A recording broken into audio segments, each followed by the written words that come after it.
देखिए, नकल करना बुरी बात है और साथ ही पेपर लीक करना भी, लेकिन जब प्रशासन के जिम्मेदार अधिकारी खुद कानून की सीमा लांघने लगे तो क्या होगा।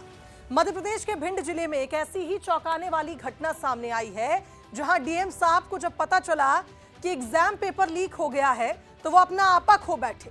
कलेक्टर ने परीक्षा के दौरान एक छात्र को इतने थप्पड़ जड़े कि उसके कान में तकलीफ हो गई। घटना लाडमपुरा स्थित डंगरोलिया कॉलेज की है, जहां परीक्षा के दौरान जब नकल और पेपर लीक की खबरें सामने आई तो कलेक्टर संजीव श्रीवास्तव एक्टिव हो गए। अचानक ही कॉलेज जाते हैं, छात्र को नकल करते पाकर थप्पड़ जड़ने लगते हैं। ये वीडियो अब सोशल मीडिया पर वायरल हो गया, लेकिन लोग सवाल खड़े कर रहे हैं कि क्या किसी भी कड़ी कार्रवाई के बहाने हम कानून को हाथ में ले लेंगे। नहीं सर, मेरा नहीं फटा। तेरा पेपर कहाँ है? तेरा पेपर कहाँ है? पेपर कहाँ है? खाली है, हवा में लिखा, हवा में लिखा, खाली है, हवा में लिखा, हवा में लिखा, खाली है, हवा में लिखा, हवा में लिखा।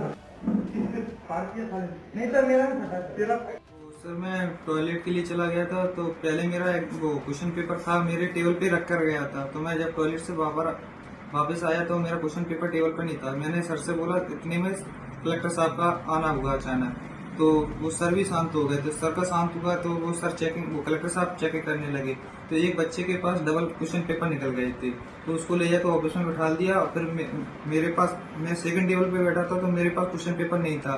तो सर ने कॉलर पकड़ के मेरे को उठाया, 2-3 थप्पड़ मारे, फिर मेरे को नीचे ले गए। तो फिर नीचे जाके एक और मारा मेरे को।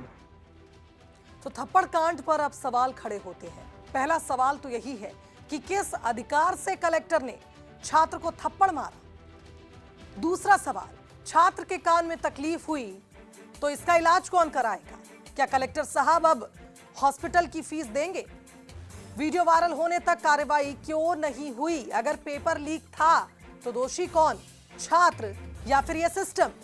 क्या कलेक्टर पर कोई अनुशासनात्मक कार्रवाई होगी, यह भी एक बड़ा सवाल है, क्योंकि घटना पहले की है, वीडियो वायरल हुआ तब इस मामले में संज्ञान लिया गया, लेकिन अब इस पूरे मामले में सियासत भी शुरू हो गई है। कांग्रेस ने इसे अफसरशाही की गुंडागर्दी बताई है और यह भी बताया कि प्रशासन अगर कड़ी कार्रवाई नहीं करेगा तो यह गलत होगा। मुख्यमंत्री डॉक्टर मोहन यादव को भी टैग किया गया और सवाल किए गए हैं कांग्रेस द्वारा।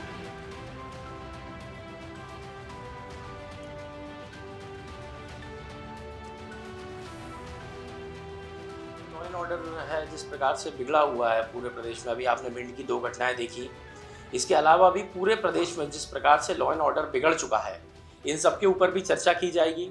लॉ एंड ऑर्डर की किसकी जिम्मेदारी है, कौन है गृह मंत्री, और क्या गृह मंत्री अपना दायित्व निभा रहे हैं, क्या पुलिस प्रशासन अपना दायित्व निभा रही है, इन सब के ऊपर चर्चाएं हुई।